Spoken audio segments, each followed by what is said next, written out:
সামনে একরকম বলবো, পেছনে আর একরকম বলবো, সেটা হবে কেন? আর ওই মঞ্চটা তো এই কথাগুলো আলোচনার মঞ্চ নয়। সেই সৌজন্যটুকু তো রাখতে হবে।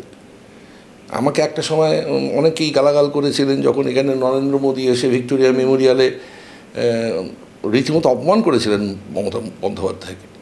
তখন আমি বলেছিলাম তো যে ওনার সাহস হয় কী করে আমার সঙ্গে ওনার রাজনৈতিক বিরোধ বা ওনার রাজনীতির সঙ্গে আমি সহমত নই, সেটা হতেই পারে, কিন্তু উনি আমার রাজ্যের মুখ্যমন্ত্রী।